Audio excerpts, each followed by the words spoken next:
We're delighted to welcome you to our webinar devoted to the sublime creations of Li Hongwei. It has been quite some time since we've been able to come together again with art as our focus. And certainly the art of Li Hongwei gives us that opportunity in a very special moment. Just over 4 years ago, Tao Wang, the chair of Arts of Asia and the executive director of initiatives in Asia and curator of Chinese art at the Art Institute of Chicago, suggested that we meet a young Chinese artist named Li Hongwei. The Art Institute had just acquired a major work by him called Allegory of Balance, which is on the screen shortly.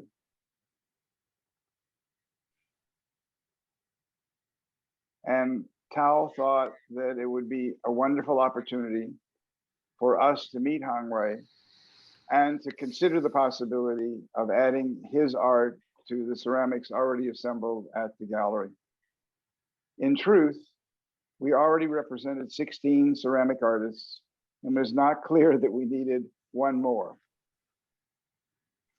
Then we met Hongwei and his wife and partner in life, Lu Qing, and saw his art. And it was an immediate yes. The person and the art spoke of passion, integrity, and of course, creativity. As many of you know, Abraham Joshua Heschel's words about radical amazement have become a hallmark of how we are drawn to the art that we share. And so it happened that day. That has been over 4 remarkable years ago. And now we are presenting our second exhibition of his work entitled Sublime. Both shows have been astonishing. We've also managed during this period of time to share his work with major museums around the globe, including the Israel Museum, the British Museum, the Harvard Art Museum, the Museum of Fine Arts here in Boston, the Philadelphia Museum of Art, the Carnegie Mellon Museum, and on the list goes. A rather amazing acceptance of his work into major collections. I'm reminded of Brother Thomas's words that the art is not complete until it is shared with others. And indeed, I think we have succeeded in a small way and a small beginning in these 4 years of making sure that his works are seen and shared. Today, the intention is, or tonight, depending if you're in China, the intention is to share his work, both his past and his present, and share it with Professor Andrew Maske. Andrew has been part of our lives for at least 20 years and has brought both an incredible knowledge of all of Asian ceramics and ceramics in general, but also a generosity and passion to the process that has expanded our appreciation for the work itself. He created the lead essay in the monograph on Hongwei's work, which has recently been published and is distributed by Syracuse University Press. But more than that, he's just been a good friend. And it's always been a joy to both talk with you, to travel with you, and to share with you. So Andrew, I'm going to ask you primarily to lead the discussion around past and present, the art of Hongwei Li, or Li Hongwei. Okay. Thank you so much, Bernie. Indeed, it's been wonderful to work with you for, wow, more than 2 decades now. Right. Yeah. And contribute to a number of catalogs with essays, and the gallery has really helped in my the expansion of my understanding of Asian ceramics as well. So I appreciate that a lot. I would first like to just mention that in 2006 to 2007, I had a Fulbright fellowship to go to China to spend a year looking at contemporary ceramics in China. And the reason for that was because I had you know, as many people have, been aware of contemporary Japanese ceramics, which the gallery has featured for quite a long time, increasingly contemporary Korean ceramics. But at that time, we heard very little about contemporary Chinese ceramics. And the reason for my Fulbright was because I knew there had to be lots of contemporary Chinese ceramics, but what were they? Where were they? Who was making them? And so I went to investigate that for a full year. And I got my answer, in a sense. And the answer was there were indeed a lot of Chinese ceramics being made, but the level at which they were being made at that time, which has now been more than a decade ago, was still relatively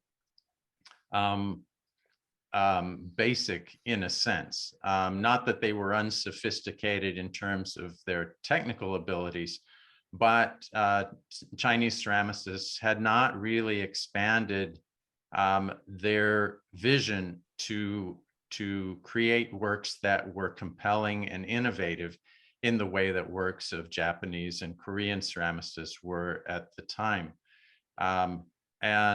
So I was rather disappointed. I hoped to make a lot of really surprising discoveries and you know, introduce them to the world. But many, not all, but many of the ceramics that I came into contact with in China back in 2006, 2007 were not exciting to me. They stuck to traditional, very traditional modes, or they did not really have that spark that I hoped to find.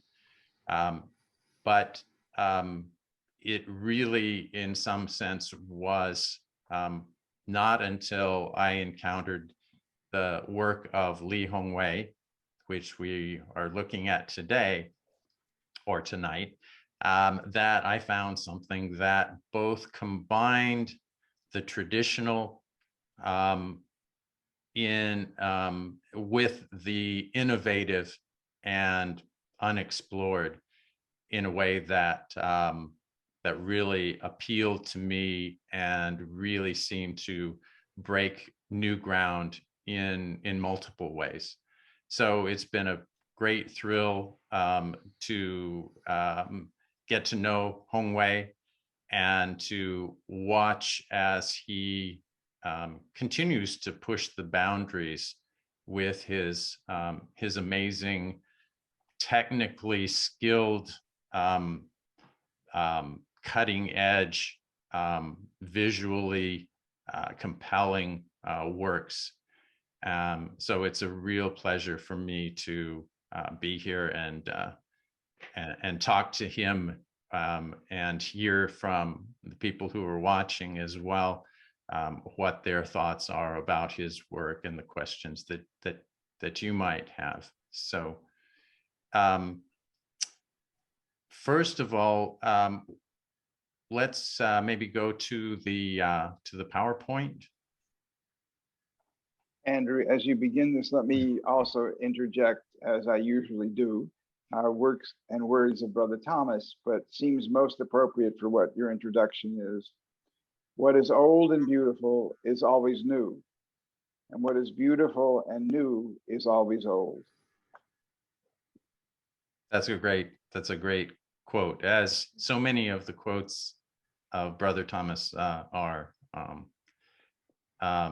So we have here a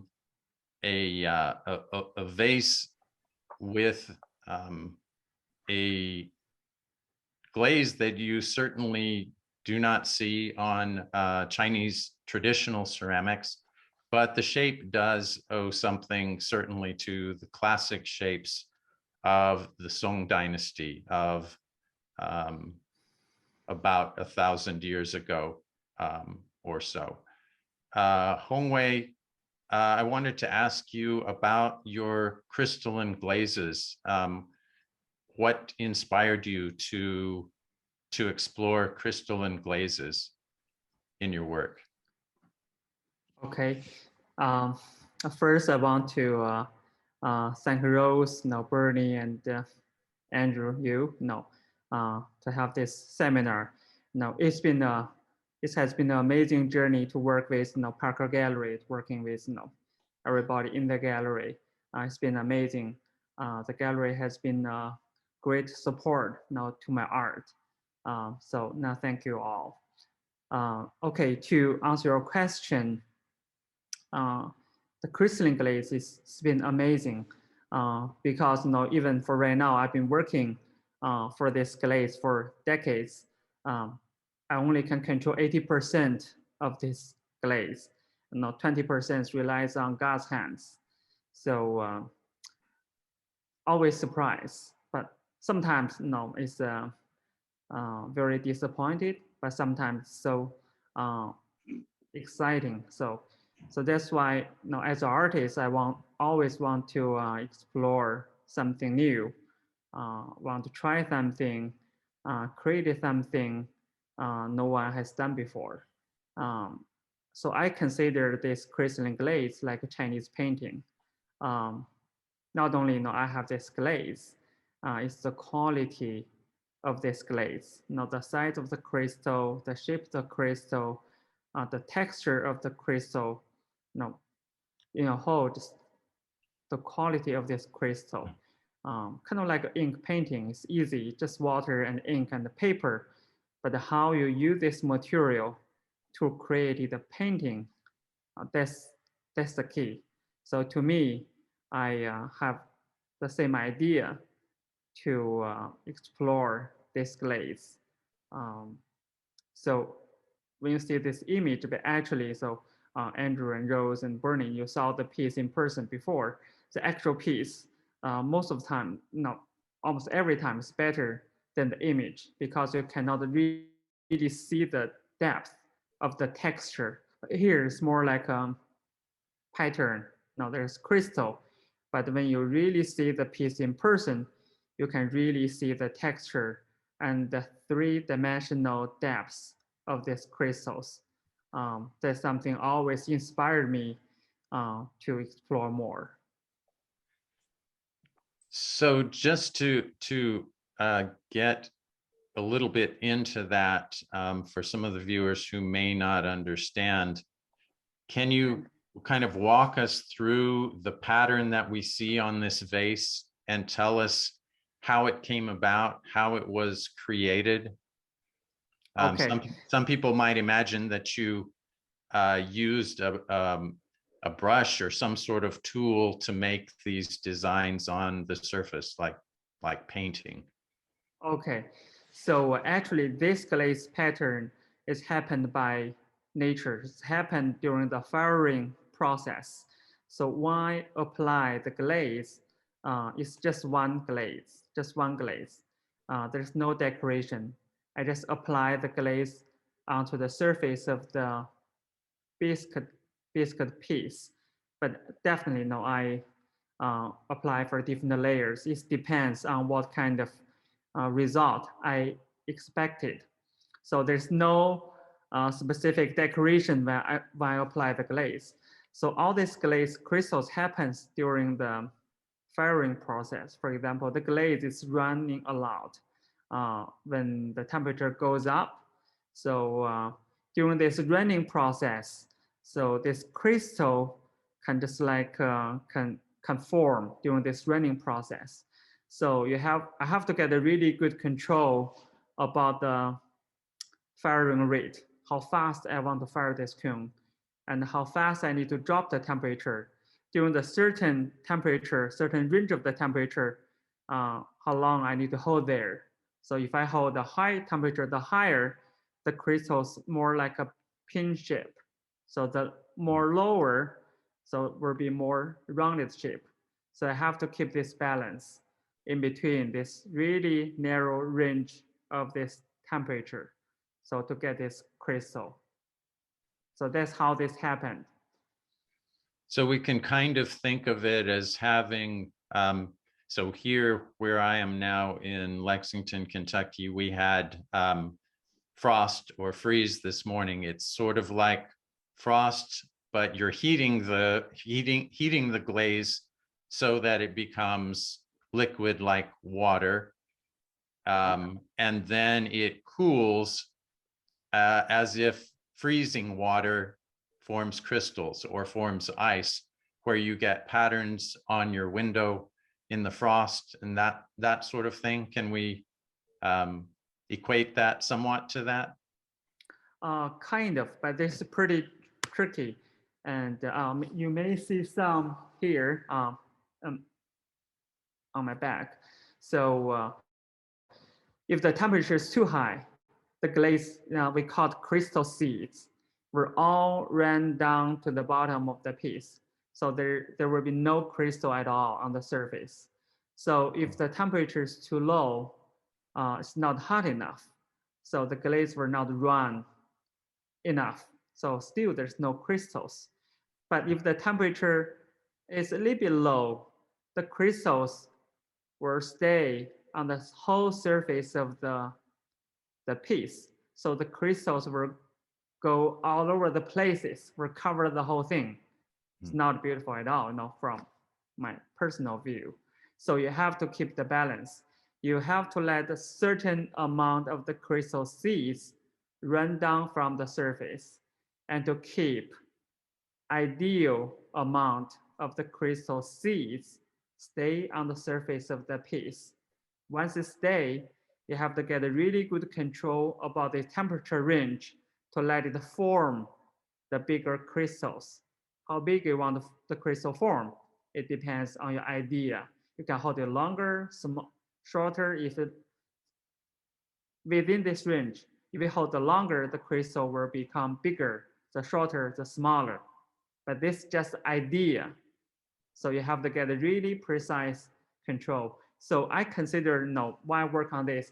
It's not only for science. So I heard this story, in 18th century, between 19th century to 20th century in Europe. There is an entrepreneur invests a lot of money, both to artists and scientists, and work together, try to create this beautiful crystalline glaze. Now we still can see some in the Metropolitan Art, during this period of time.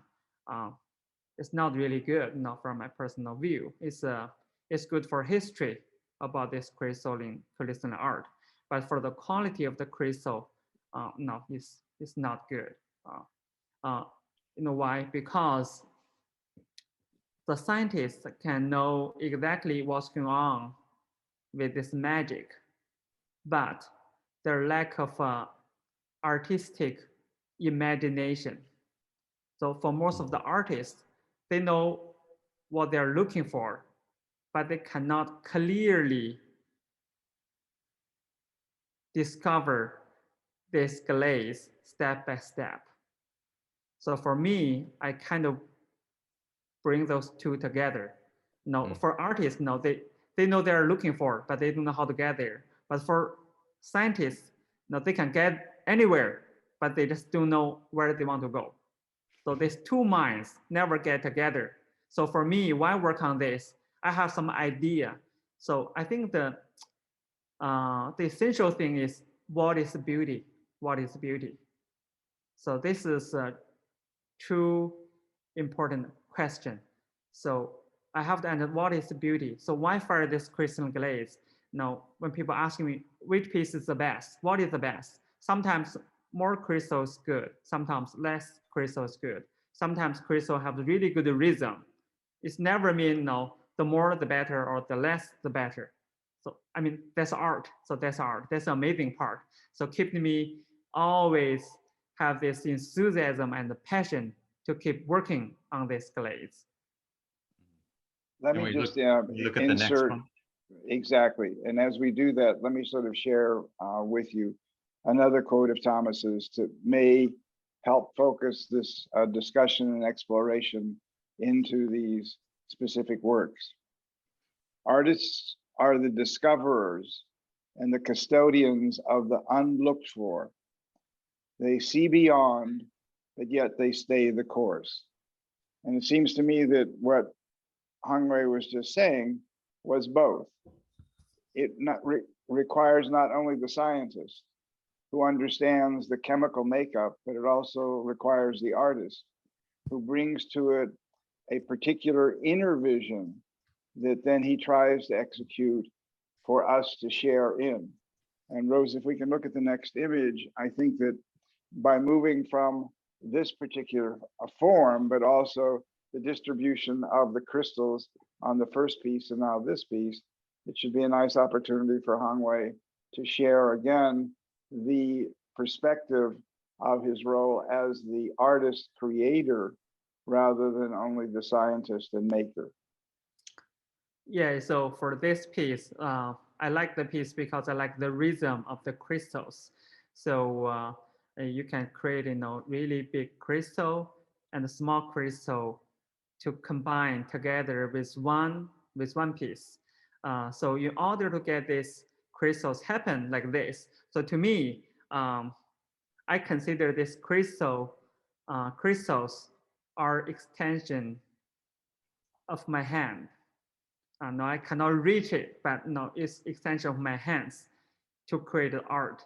So the rhythm, bigger crystal, small crystal, and the distribution on the whole piece is the key. So I just use the fire and the crystal to create this piece. So that's something I have been trying to work on. Andrew, it's a particular traditional form as well. Yeah, this mapping vase. So in China, this very traditional, famous, form we call mapping vase. But now, as Andrew, as a art historian, know exactly what's going on with this vase. So different dynasties have different styles about this mapping vase. So this is more like Song Dynasty, the form. But later on we have other mapping vases. I saw the list, and will be kind of like Ming or Qing dynasty, because all this mapping vase but slightly change the shape. But to me, as a ceramic artist and a sculptor, when I work on this form, I really pay attention, for the shape. So I'm not simply copy the antique or the ancient form. I created this piece because I really work on the outline, the contour line. So how around it's in sculpture. Now when I work on figurative sculpture, we call this like the bone. We have to have the structure inside of the body, and then we build up the muscles. So for the vessel, I consider this a sculpture. So the lines have to have this tension, not simply a round line from the top to the bottom. No, so they have the sharp angle and the tension come to the bottom. So that's my job, to create this piece, have this tension, and then to work on the surface with this glaze. It's interesting that the word mapping and the same characters are used and the same form exists in Korea and Japan as well as in China, but the characters mean literally plum bottle. And there's sometimes it's thought that the reason for that is because plum blossoms or plum branches were displayed in these vases, but in fact, there's good reason to believe that they were used primarily for wine. And some of them even had matching caps that covered the opening. So they were vessels for use, and they were generally not used mainly for display of flowers. They were used as wine vessels, as pouring vessels.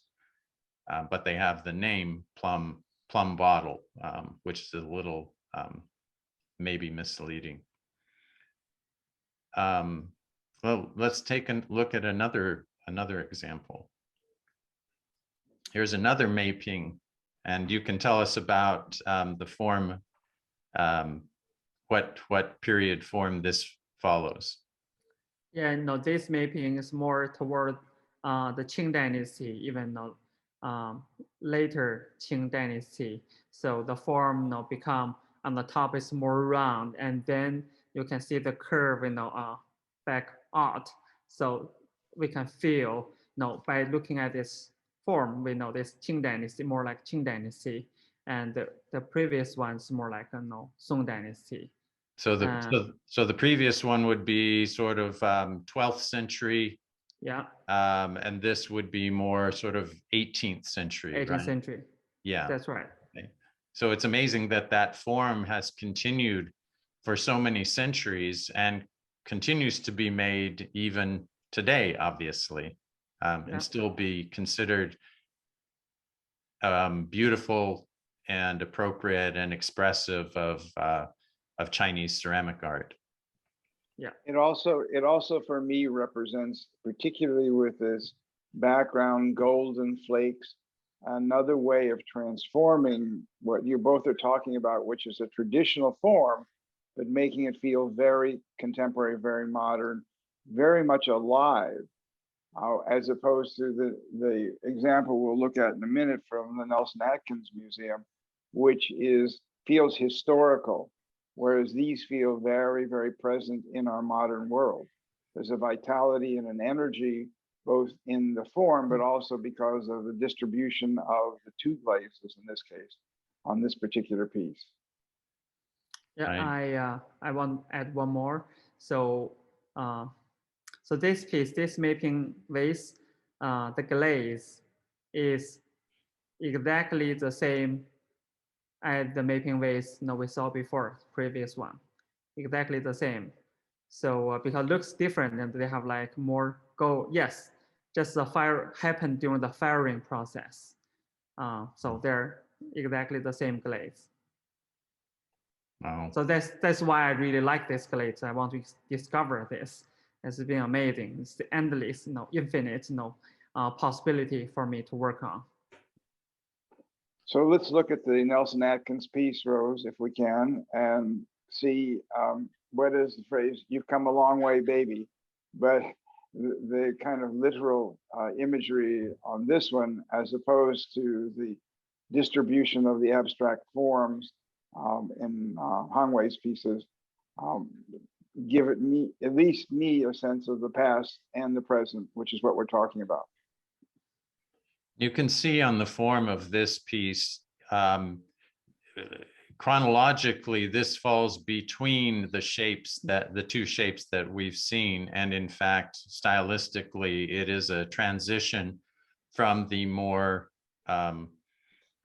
simple shape of the first piece to one that has more pronounced curves, especially at the bottom, comes in at the bottom and expands at the top.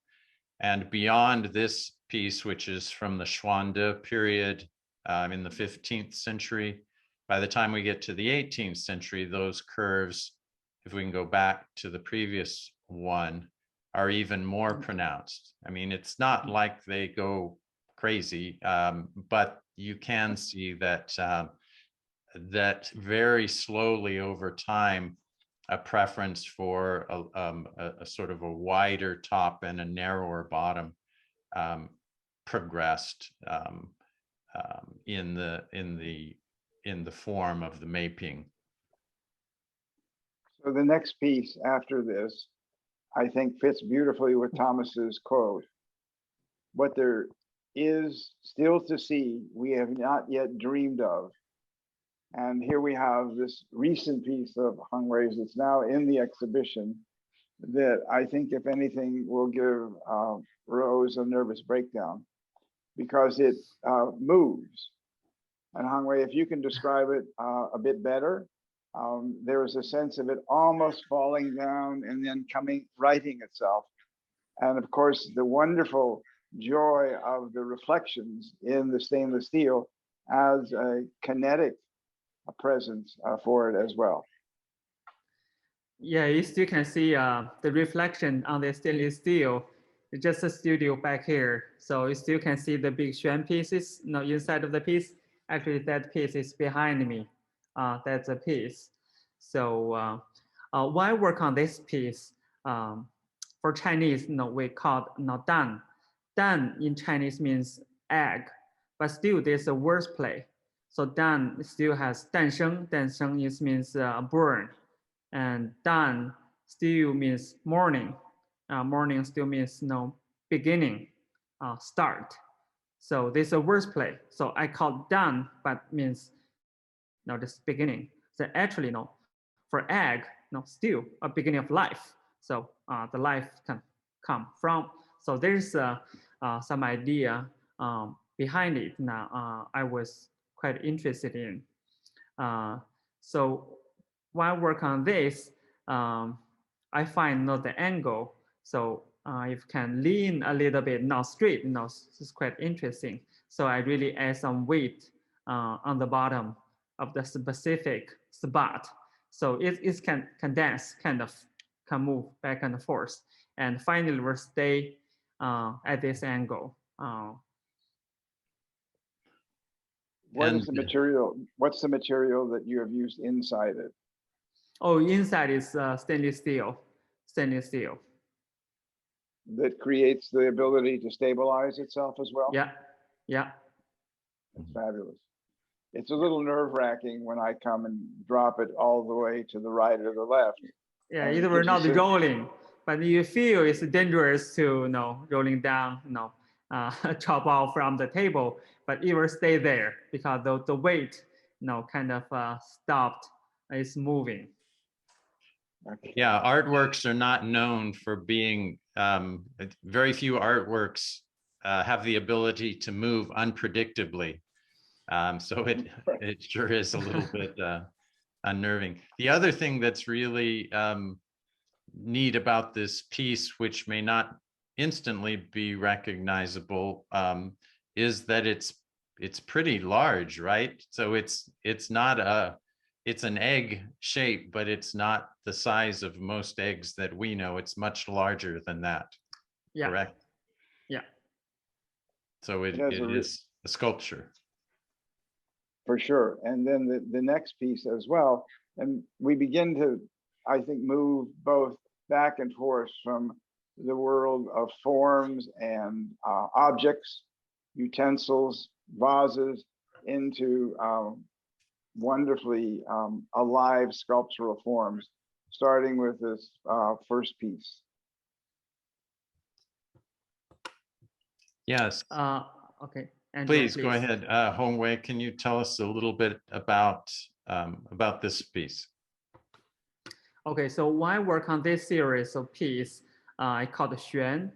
Still, there's a little bit wordplay of the Eastern culture.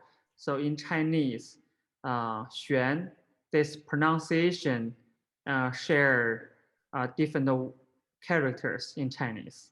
So Xuan, one character means hanging in the air. Xuan means revolving. Xuan still means mysterious and hard to understand. So the same words, same pronunciation, but means different characters, totally different meaning. But when we see this piece, it's hanging in the air, called Xuan. I consider this is a key. This key can open the lock of Xuan, means mysterious. But actually, I want to convey the deeper meaning. But this hang in the air, this form can be the key to open that lock. So that's how I start the whole series of piece. But for this piece, it still comes from the tradition of the vessels, kind of the vases. So I've heard a lot about those vessel forms. Anything I feel is not ideal, I would break them, almost all of them. And some of them, I cut them into organic shape and use stainless steel to work on the extension and to let them become a sculpture. So that's how I create this piece. Did you, for pieces like this, do you have an intention in mind of the final shape when you make the ceramic, or is that something that after the ceramic comes out, you form your shape to match the result of the firing? That's a good question. I started from work on the vessel first, and then according to the existing vessel form to cut and then finish up. And later on, when I want to create a new xuan pieces, I would know exactly what kind of xuan form I want to create. And then I create this ceramic vessel form and then cut it in order to finish this special xuan form. So kind of work on both. Mm-hmm.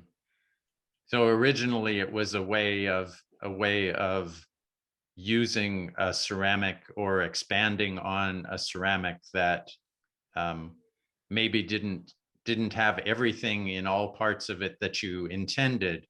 Part of it was wonderful, part of it was not as good, but you didn't want to lose the wonderful because it was not completely wonderful, so you extended or replaced that with stainless steel. Is that right? Back when you started?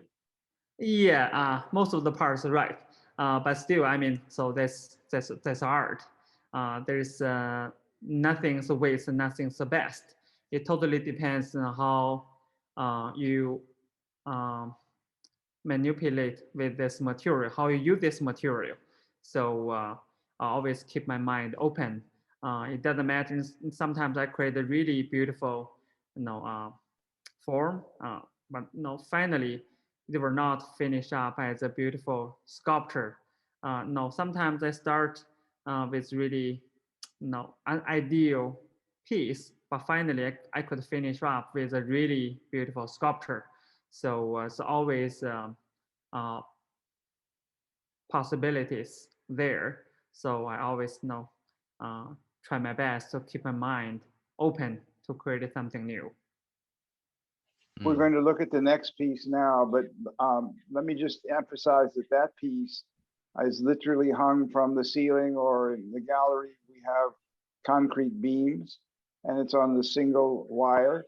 And then Hongwei moved slightly further ahead by creating an installation device which adheres to the wall, needing not to go to the ceiling, but rather to the wall, and then creating this Xuan concept here with the yellow and the blue crystalline glaze, but showing again the adaptability of his approach as a sculptor, which brings to mind one more Thomas quote, of course.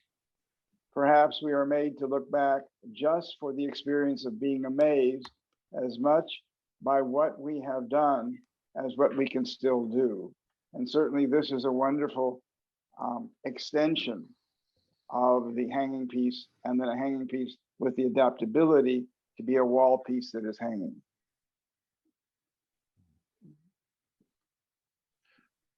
Yeah, this reminds me, and you know more about this than I do, Bernie, I believe. But back in the 1960s, there was a lot of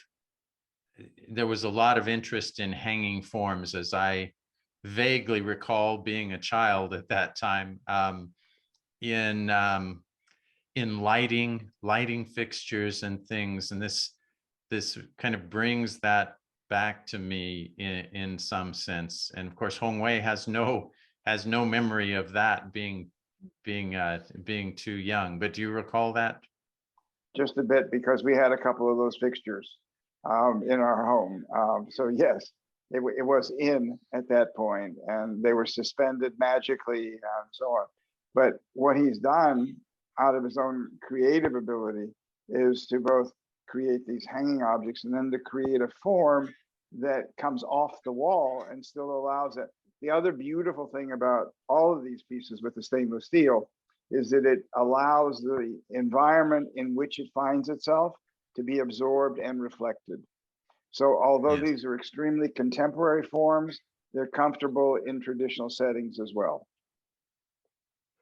Right. Yes, absolutely. And that I wanted to ask Hongwei about the use of polished steel. How did that become a part of your artistic language? Okay, so I think creating art is a journey to find out who you are, what kind of person yourself is. So after many years, I realized I'm the person really like to work on art. I really like spend a lot of time to really make something finished. And while work on this stainless steel, it's more industrial and it's hand wrought stainless steel. I really like this process of making, and ceramics not the same. So I think they share the same, similar idea of making. So finally I combine them together. So for stainless steel, just start from the stainless steel plate, and then use hammer, hand it rod the shape, and then weld them together and start to grind and polish. Now from the coarse until fine grinding, finally to polish to reach the mirror surface, kind of absorb the environment, so can reflect. So we can feel the here and the now for this reflection as more feel the moment here and now. Still, when we look down to the ceramic piece, we can feel the time of the past. We can feel the tradition of this material. So that's why I think it's a really good title for this webinar today, in the past and the present. So stainless steel is more like the present, but ceramics is more related to the past.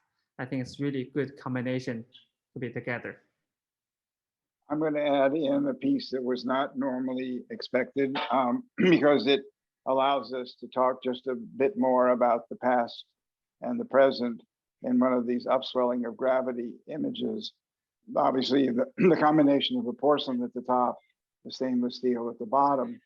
But in addition, when the curator from the Philadelphia Museum of Art visited, she pointed out to me that there is a circular coin in China with a square center cut out, and it is really a symbol of heaven and earth. And when one looks at this particular piece, the ceramics and the stainless steel actually have 4 sides, and yet the top is circular.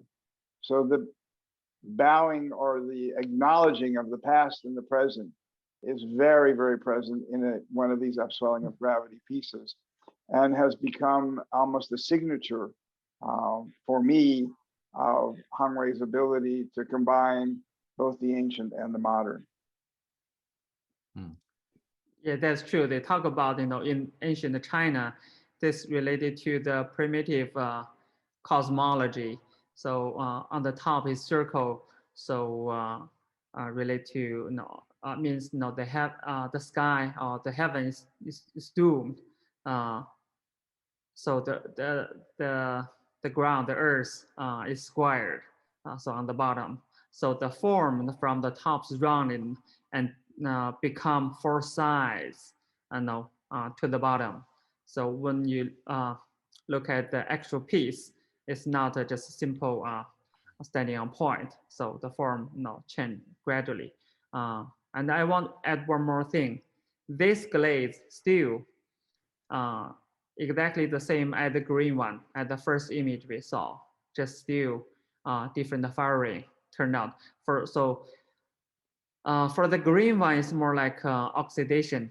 So for oxidation turned the green for copper. This piece still, the coloring is copper. Now, when we do reduction, turn the red. So for this piece, it's a red and green happen on the same piece. So it's reduction and oxidation happen on one piece. So I really excited to work on this direction because totally two different atmosphere happen on one piece. It's quite amazing to work. And finally, I cut this piece to become a final sculpture. It was a challenge. There were a lot of chances I can break the piece. So finally, I get this one done. I felt pretty happy with it. And that's a good thing to mention, because these forms look so elegant and simple, but they are so, from having talked with Hongwei over the last few years, they're so time consuming and technically difficult to make. We might assume, or some people might assume, that the stainless steel is cast in some form, but actually they are hand formed out of sheets, correct? Is that right? Yes, because you couldn't, so far, according to my exploration, we couldn't do the casting because I've been working. I don't know if I turn around, you can see there's a headpiece. Behind me is a bronze casting. I've been working with bronze casting, stainless steel casting, and the iron casting. The casting, there's a shrinkage. So, but for ceramics, after firing, still there's a shrinkage. And for the ceramic piece, it's not for this piece, it's not a regular shape. So on the top, it's round and it become square. So it's not a perfect square. No, it's not a perpendicular form. So you have to fire the ceramic part first, and then according to the ceramic part, work on the extension part of the stainless steel. So that's why you cannot do the casting, because these two shrinkage cannot get together. Even you work out the math, work out the same shrinkage, but the form is not a regular shape. You never can match these two parts together. So that's why I have to work on the porcelain parts first, and then cut it to organic shape. According to this finished porcelain form, work on the extension of the stainless steel, has to be hand rotted according to this form to get this finish. So you can get these two parts flush together. Cannot do this casting. When we share the recording of this, we are also going to make available a short video of Hongwei creating one of these upswelling of gravities and allegory of balance with the combination of the porcelain and the stainless steel, which will hopefully further illustrate what we're talking about, or what he's speaking about now. We're going to move on to a totally different direction, using as an example this extraordinary kintsugi repaired tea bowl. And Andrew, please begin. Yeah, so one of the things that was really fascinating to me about Hongwei's work, and one of the things that I didn't find much evidence of when I was in China, was the willingness to give up control and to embrace sort of what happens in the course of firing. Everyone wanted their pieces to be exactly what they had imagined them to be. And Hongwei is not only sort of given up the control, as he said, only 80% of his results can be somewhat predicted. The other 20%, it just depends on what happens in the firings for his ceramic, pieces. But even that, taking what happens and then making use of it, not just is this piece good as it came out of the kiln, but even imagining a further life of a piece that in, early on, when he was working in these modes, that had a good section and a section that was less than ideal. How can we make that section that is so wonderful come to life and preserve it and make it beautiful through the use of extensions with stainless steel and that sort of thing. That very much struck a chord with me because of the Japanese practice of what's called either kintsugi or kinshuri, or even yobitsugi, 3 different terms that refer to the preservation of ceramics that have been damaged by repairing them. And this is an example of that, a black raku tea bowl that has been damaged, broken, obviously, but rather than discarding the tea bowl, the owner took it to a specialist and had the pieces put back into place using lacquer, and then rather than trying to hide the damage, that lacquer repair was covered over in gold leaf, so that not only the bowl itself is preserved, but the action of what happened to it at this point in its life when it was damaged, and the restoration of that is emphasized and becomes a motif that preserves an important event or aspect of that work, and sort of transforms it into something new. And the really wonderful thing about Hongwei's work is the way that he transforms his pieces so that they are not simply that they are more than ceramics with classic forms and beautiful glazes, but they become something beyond that. His steel, his polished steel pieces are something that has never existed before, and are very unique in that way. And so I think there's something shared here between this piece and the works that he's done. So I wanted to introduce this.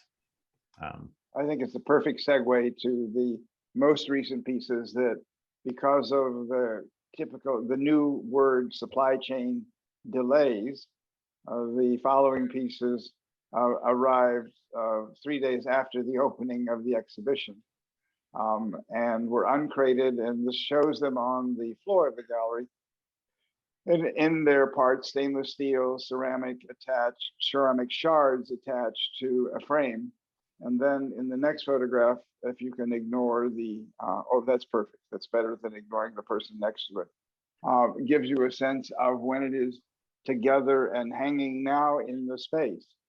And Hongwei, it's a perfect opportunity for you to respond to the piece and for me to share one more quote of Thomas's, which is, skill and art are not the same thing.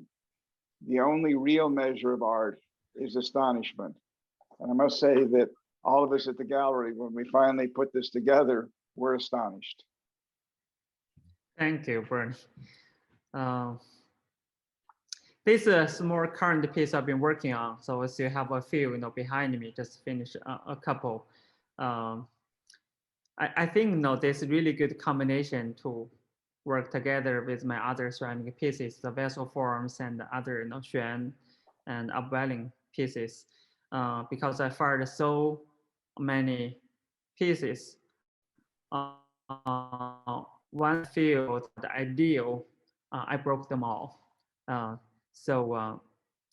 in order, to creative art, I thought, it's not the end. I would like to use this ceramic shard to create something new. So that's why, to me, I feel the ceramic shards means kind of fragments. This fragment means the separation of the center. So the disintegration of the whole, and the fragmentation of other fragmentation metaphors, confusion, damage, even destroy. But these ceramic shards from different porcelain vessels now become my new language. I try to use this ceramic shard to create something new. So I try to create this separate ceramic shards to work together. The chaos and order, separation and unity finally work together. So that's my idea to work on this series of pieces. Yeah, so that reminds me of something I like to tell my students, which is once a ceramic is created, a high-fired ceramic is created, it exists forever. You can break it, but I mean but the material is still there in a shard form. So it's different than a lot of other types of art, any type of organically based art. A ceramic is basically forever. And you've made use of that and transformed the shards into living, vibrant pieces, which is really quite amazing.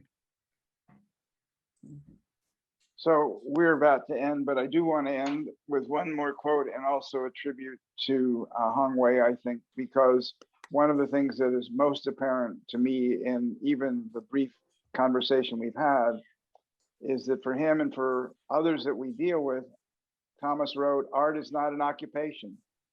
At some point, it becomes a state of being, becoming something from which you can never retire, an interior bush that never burns out. And it seems to me that this entire journey that we've only been part of for 4 years, but has been part of Hongwei's life for 20 years, is a journey. It's a very vibrant one, very much alive.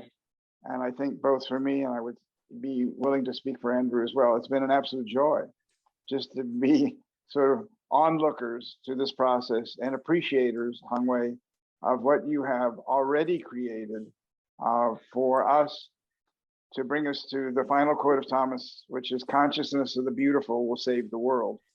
And it seems to me that the beauty in your work and in your spirit is that which we need in this world so desperately, to take the brokenness of it and turn it into something of absolute beauty. So thank you everyone for being up early or being up late in order to share this experience. Hongwei, lots of love to your family, and look forward to seeing everybody again soon. Thank you. Thank you, Bernie. Thank you, Andrew. Thank you, Rose. Welcome.